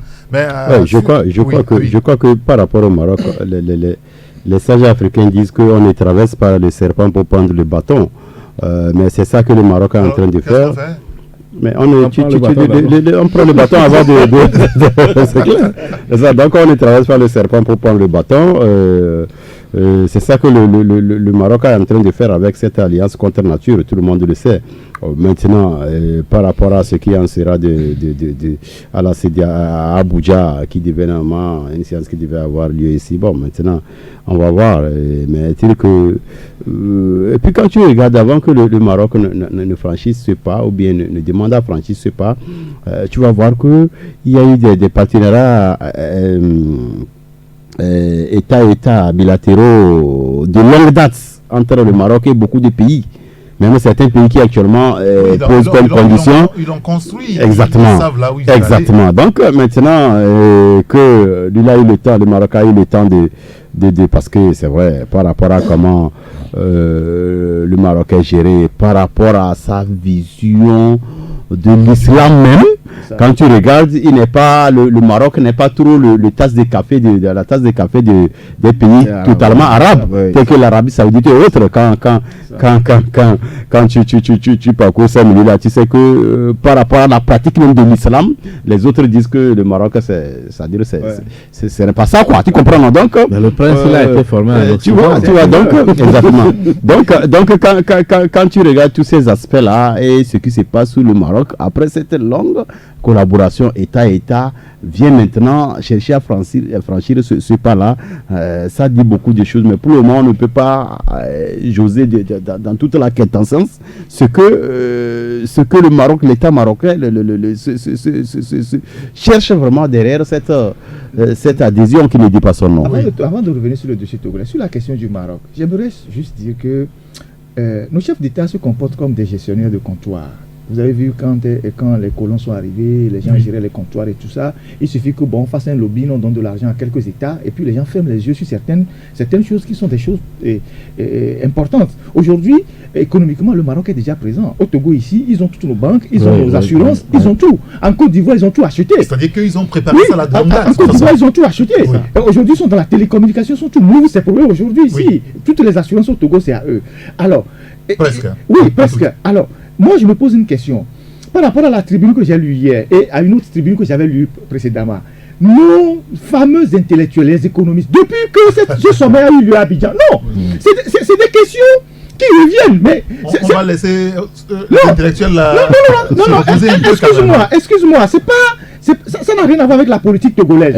Il faut éclairer les gens. Oui, il faut éclairer les gens. Si vous avez vu la tribune qui a été écrite hier par le monsieur qui a lancé le think tank Wati, mais c'est impressionnant, tous les aspects qu'il a développés. Alors, depuis qu'on a acté que le Maroc peut intégrer la CEDEAO, depuis Abidjan jusqu'à ce jour, ça fait quoi, plus de 7 mois après, nos économistes auraient pu, dans un élan d'éclairer l'opinion africaine, ou ouest-africaine, sortir des tribunes, organiser des débats pour que les étudiants dans les amphis, les économistes puissent comprendre si le Maroc doit rentrer dans la CEDEAO ou pas et quelles sont les conséquences. Par exemple, aujourd'hui, le Maroc rentre. C'est une monarchie. Alors que l'espace CEDEAO limite les mandats. Dans la tribune, la question a été posée. La question de l'islam aussi a été posée dans la tribune. Et il y a bien d'autres questions qui ont été posées dans la tribune. Et si le Maroc pêche, par exemple, est-ce qu'on va le traîner devant la Cour de justice de la CEDEAO? Cet aspect aussi a été abordé dans la tribune. Alors, on a besoin que des gens sortent de leur bureau pour nous produire des analyses pour permettre de comprendre si, en rentrant dans la CEDEAO, le Maroc nous avantage ou nous désavantage. Naturellement, le Maroc ne vient pas en philanthrope. Aujourd'hui, on voit la Tunisie qui est en train de frapper aussi aux portes de la CEDEAO. Il y a un problème. Des gens qui ont échoué à organiser l'Union du Maghreb, aujourd'hui, se retournent vers l'Afrique vers l'Afrique de l'Ouest pour essayer de mettre la main sur nos économies. Et c'est dangereux. Donc moi, je pense que ce débat mérite d'être posé. Il faut que vous invitez les grands économistes, les grands juristes qui développent les thèses là, venir ici, parler aux gens, dire aux gens comment ils voient les choses. Maintenant, sur la question politique... Oui, on va y venir sur le cas du Togo principalement. Fabrice, dans votre journal Le Libéral cette semaine, vous évoquez le cas de la coalition des 14 partis. Cette coalition finalement qui est frileuse par rapport au dialogue. Oui, c'est l'impression qu'on a par rapport à ce dialogue-là dont on parlait. Depuis au départ, on disait que c'est le pouvoir en place qui ne voulait pas du dialogue et tout cela et autres. Bon, on prend des décisions quand même, des mesures d'apaisement, et c'est vrai que certains estiment que ça ne suffit pas. Mais moi, je crois qu'aujourd'hui, on est dans une situation où, pour une fois, les mouvements populaires, ou du moins les manifestations de rue, ont quand même produit des fruits qui sont mûrs, mais sauf que cette fois-ci, l'opposition refuse d'aller cueillir ces fruits-là. Parce que, quoi qu'on dise aujourd'hui, la rue, oui, les gens, les militants ont fait leur part en répondant, mais il y a quand même un élément important qu'on a pu obtenir dans les intentions, c'est-à-dire cette histoire de limitation de mandat et du scrutin à 2 tours. Moi, je crois qu'il faudra, même si certains considèrent que c'est un dilatoire, il faudra trouver une astuce également pour accompagner le gouvernement d'une manière ou d'une autre, pour qu'au moins on ait ça. Parce que à l'allure où vont les choses, si mais en même temps, on se pose aussi la question, est-ce que franchement le gouvernement veut aller au dialogue, aux discussions, sincèrement? Mais qu'est-ce qui pose problème aujourd'hui? On dit on a le sentiment qu'on entraîne le pas volontairement, on ne veut pas en réalité aller au dialogue. Oui, c'est la coalition dit en tout cas. Oui, mais quand elle le dit, elle brandit quel argument? On dit on veut entrer en consultation avec vous. Bon, c'est que moi je vois pas quel est le problème. Est-ce que le dialogue c'est pas avec le Premier ministre? Est-ce qu'une consultation, quel est le danger d'une consultation? Eh bien, il vous consulte sur des sujets. Si vous n'êtes pas d'accord, vous dites nous ne sommes pas d'accord sur ça, ceci ou cela. Puisque en réalité, finalement, au départ, on a dit que oui, c'est ce gouvernement qui doit créer le cadre du dialogue naturellement. Alors, on vous consulte pour avoir votre avis là-dessus. Bon, moi, je crois que même si c'est un jeu, on a l'impression que l'opposition également accompagne le gouvernement dans ce jeu-là, parce que bientôt on va entrer en 2018 et je crois savoir que nous évoluons vers des législatives en principe, et j'ai bien peur qu'à un moment donné cette histoire de protocole additionnel de la CEDEAO soit activée pour que ça bloque. C'est pour cela moi je dis aujourd'hui les fruits de la mobilisation des militants, les fruits sont mûrs, il faut aller les cueillir. Quand on refuse de les cueillir aussi, moi je comprends pas, ça pose problème. Et vous avez le sentiment finalement aujourd'hui que l'opposition est un allié sûr pour le gouvernement togolais. Abi Alpha, quel est votre avis sur ce sujet, cette consultation initiée par le gouvernement togolais? Certaines parties ont été consultées quand même. La coalition, elle a refusé catégoriquement. Elle évoque ou elle qualifie ces consultations de manœuvres dilatoires pour saboter le dialogue.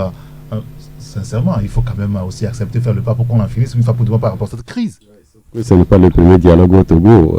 On peut citer toute une pelle. Ça, on l'a déjà entendu. Oui, toute une pelle, on peut en citer. Et puis, on sait comment ça a foiré. Donc, chat échaudé craint souvent l'eau froide.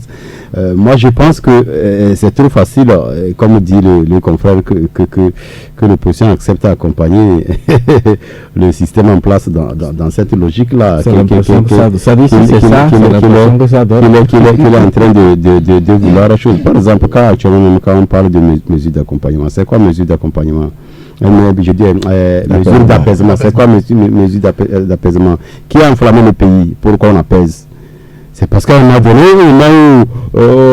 je crois, dans les environs de 19, quand les marches ont commencé, il n'y avait pas quelqu'un dans les lieux de détention. C'est l'État qui a jugé à un moment donné d'arrêter des gens sur des bases même sur des bases qui ne tiennent pas.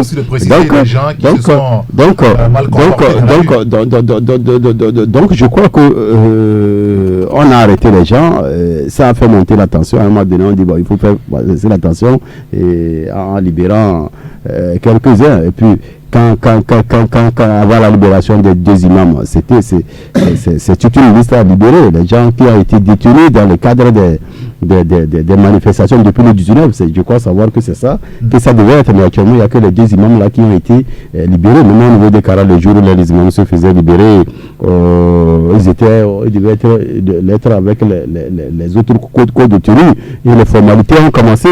C'est-à-dire on a commencé à les formalités pour libérer et les deux imams et les 22 autres codes de tenue de Kara. Mais à un moment donné, on laisse passer les imams, tout le monde retourne là-bas.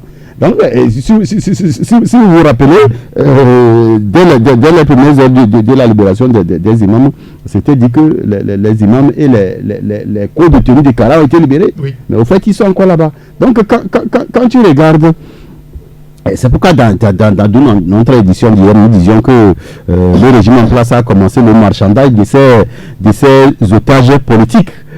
C'est comme à un moment donné, on fait monter délibérément la tension pour utiliser cette situation-là vers quelques mois plus tôt pour, n'est-ce pas, comme monnaie d'échange. C'est à ça que ça ressemble actuellement, comme monnaie d'échange. Et sauf que le Togolais a tellement subi, il a tellement traversé ces zones-là que nous sommes aussi en face d'un régime qui peut envoyer deux personnes à un dialogue avec des feuilles de route différentes. C'est aussi ça le RPT unir. Je peux être avec toi, envoyé par M. Foy Yassine, mais nous n'allons pas dire la même chose. Et Foy Yassine en est conscient que nous n'allons pas pour défendre le même point de vue. C'est aussi ça le. Mais je ne vais pas avancer des noms ici, mais c'est des exemples. Le dialogue Togo Télécom en dit beaucoup. Donc moi je pense que le FPT il a fait beaucoup de preuves. Et par rapport à ça, ça va être difficile pour eux d'embobiner, de continuer par embobiner éternellement les autres. Finalement, on se rend compte que la crise s'enlise, Ferdinand. Les discussions politiques, on l'a annoncé, c'est dans les tuyaux depuis, ça sort toujours pas. Le bout de tunnel n'est pas visible. Le gouvernement a quand même dit, en attendant, n'est-ce pas, d'aller autour de la table de discussion, je vous consulte sur le format du dialogue, sur certains points sur lesquels on aura à discuter. Ça n'a rien d'anormal quand même. Moi, rien ne m'étonne dans tout ça. Je crois avoir dit plusieurs fois dans ce studio que le gouvernement ne voulait pas dialoguer. Le pouvoir ne voulait pas dialoguer. Et ça, il faut le dire. Oui, mais le dialogue leur a été imposé par les chefs d'État. D'abord au sommet de Niamey, et puis ensuite, lorsque le Ghanéen a été désigné pour arriver ici. Rappelez-vous, c'est quand le président ghanéen est arrivé ici. Le dimanche, que le lundi, le gouvernement a sorti un communiqué qui maintenant on fait le dialogue et tout ça. Mais entre-temps, quand M. Fonya Singbe est allé chez les chefs d'État, il était allé chez le président ghanéen à Ho, ça n'a pas été médiatisé. Après, Patrice Talon est venu ici, il a dit à tous ces chefs d'État que non, que la situation est sous contrôle, qu'il n'y a rien de grave et que ça va passer. Et donc, le pouvoir n'est pas disposé à aller au dialogue. Et tous les jours, les actes que ce pouvoir pose le prouvent. Vous voyez, le régime est protagoniste de la crise. L'opposition ou la coalition des 14, c'est l'autre protagoniste. Il y a 2 médiateurs qui sont au centre. Vous voyez, il y a eu des consultations qui ont été organisées avec les médiateurs. Et on a écouté les 2 acteurs sur des questions de préalable, sur les questions du cadre de dialogue, sur les questions de ceux qui doivent participer au dialogue, sur les questions de la date du début du dialogue. Alors, lorsqu'on a travaillé tout ça et qu'on a avancé, alors le gouvernement revient maintenant pour dire, moi je veux consulter maintenant, je veux faire ma consultation différemment, alors que le gouvernement est protagoniste. Le gouvernement est l'un des protagonistes, bon moi je veux dialoguer, et il choisit maintenant les gens avec qui il veut dialoguer, pour venir brouiller tout ce qui a été fait avant. À un moment donné, les autres ne sont pas des idiots. Écoutez, on ne peut pas le dire. Est-ce qu'ils sont allés pour se rendre compte qu'ils veulent ils n'ont pas besoin d'aller. Ils n'ont pas besoin d'aller. Ils sont une coalition de 14. Quand les chefs d'État de la sous-région voulaient les consulter, ils se sont tous rendus à Accra, un à un, pour se faire consulter. Oui, mais et le gouvernement se lève. Non, mais si le gouvernement estime que c'est avec les autres acteurs qu'il a des problèmes, alors qu'il a dialogué avec eux, la crise va se calmer. Si le gouvernement estime que les acteurs qu'il a consultés récemment, c'est avec eux qu'il a des problèmes, alors que le gouvernement dialogue avec eux, puis la crise est résolue. Si moi j'ai des problèmes avec vous, je sors, au lieu qu'on aille régler le problème, je vais convoquer, je sais pas, quelqu'un, mon voisin qui n'a rien à voir avec le problème, mais qui ne conteste rien, dans l'intention que bon, le consultant, je vais régler le problème. Si c'est de cette manière, alors là, bon, parce qu'il y a des choses quand même qui relèvent, excusez-moi, du bon sens. Si j'ai un palabre avec vous, je vais l'intégrer quelqu'un d'autre qui n'a pas palabre dans l'histoire. Mais non, il y a un problème. Non, moi je crois que cette métaphore ne tient pas. Elle ne tient pas parce que on ne peut pas dire aujourd'hui le gouvernement a des problèmes avec tel. Non, je crois qu'il y a une préoccupation d'un groupe donné. Les gens veulent les réformes, limitation des mandats, ceci ou cela.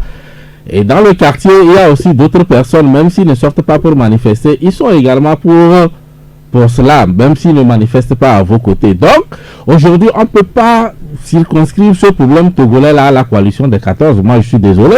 Parce que il y a des gens qui sont pour les réformes mais qui ne marchent pas. Ah, mais qu'est-ce que le gouvernement dit depuis? Il dit la coalition. Depuis que la crise a commencé le 19, qu'est-ce qu'on nous dit? Oui, bien évidemment, ils ont porté une revendication. Mais aujourd'hui, quand on veut discuter, quand on veut ouvrir un dialogue pour discuter de l'avenir du pays, les réformes qu'on veut faire, c'est pas pour aujourd'hui et demain seulement, ça porte pour des années et c'est pour l'ensemble du pays. Et sur cette question, je ne pense pas qu'il faille seulement circonscrire à la coalition des 14. Et dans cette coalition aussi, Dieu seul sait qui sont là-bas. Donc moi je crois qu'aujourd'hui, je crois qu'aujourd'hui, ce qui est sûr, je ne pense pas non plus que le dialogue a été imposé au pouvoir. Non, le Togo était libre de choisir de faire ou pas. Mais s'ils ont compris qu'il y a nécessité d'aller au dialogue, c'est qu'ils ont décidé d'y aller. Et donc maintenant, à ce dialogue-là, et quand on me dit aujourd'hui que c'est le pouvoir qui veut plus du dialogue, moi je sais pas qu'est-ce qu'il faut faire encore. C'est-à-dire que les moyens qu'on va débourser pour... c'est l'État togolais, c'est pas les médiateurs qui vont sortir les moyens, même si les gens doivent venir de l'extérieur. Oui, donc, il y a un gouvernement qui existe et qui conduit les affaires du pays. Et je crois que ce gouvernement-là doit avoir certains éléments en sa possession avant de lancer quoi que ce soit. Et comme je l'ai déjà dit, ce n'est pas le médiateur qui va venir, par exemple, définir je ne sais quoi que ce soit. Ils entendront les deux et on essaiera de faire la part des choses. Qui est en train de faire le travail. En tout cas, nous espérons que dans les tout prochains jours, en tout cas, avant la fin de l'année, que les choses vont se normaliser pour que les acteurs s'entendent sur l'essentiel et qu'on ait cette discussion pour débloquer la situation économique au sein du pays qui prend un coup depuis un bon bout de temps. Messieurs, merci beaucoup d'être venus pour le débat. Ferdinand Haïté, le patron du journal Alternative. Fabrice Petiesi, le patron du journal Libéral, et Abi Alpha, le patron du journal Le Rendez-vous. Merci à vous. Bon, Loïc n'a pas pu passer, c'est pas grave. Merci à Emmanuel Afanyangbe qui a sur la coordination de Taxi Presse, la messe de vendredi de ce jour. On vous donne rendez-vous la semaine prochaine si tout marche bien. Appelez-moi Eric Gato. À très bientôt. Bon week-end. Taxi FM 93.1